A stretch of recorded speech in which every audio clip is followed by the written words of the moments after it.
এই মুহূর্তে আমরা চলে আসছি ইসাকার বাসায় এবং এখানে অনেক পুরনো জিনিসগুলো সুন্দর করে নতুন করে সাজিয়েছে, নতুন করে রং করেছে। এটা অনেক পুরনো একটা তাদের ব্যবহারযোগ্য শোকেস। এটা সম্ভবত তাদের পূজা বা অন্য কোনো কিছু রুমেরই ছিল, বা ইবাদত বা যে কোনো একটা জিনিস হতে পারে। ওই পাশটাতে অনেক লোক বসবাস করে, এদিক দিয়েও বসবাস করতেছে। ঘরের দরজাগুলোর খুব সুন্দর কালারগুলো সবুজ কালার করে রাখার কারণে খুব সুন্দর লাগতেছে। আমার কলিগ আমার সাথে দুজনে এখানে আসছি। অনেক পুরনো ইটাগুলো প্রায় খুলে খুলে যাচ্ছে। ওই সময়টাতে মানুষের কত সৌন্দর্য করে এই স্তম্ভগুলো তৈরি করছে, স্বচক্ষে এসে না দেখলে বিশ্বাস করা যায় না।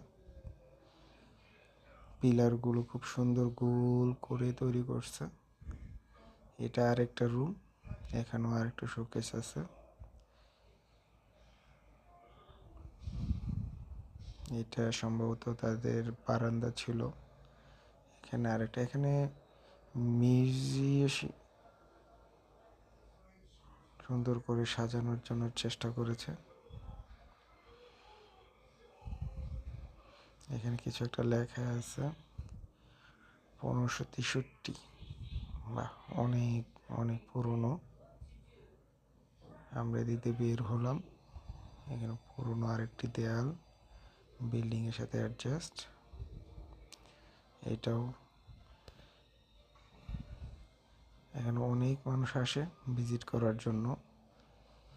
এখানে সরকারিভাবে ওভাবে কোনো মানে মানে দেখে শুনে রাখার জন্য কেউ নাই। এখানে যারা লোকালি থাকে তারা দেখে শুনে রাখেন। এটা আর একটা পুরনো বাড়ি, বাট এখানে মানুষ বসবাস করতেছে।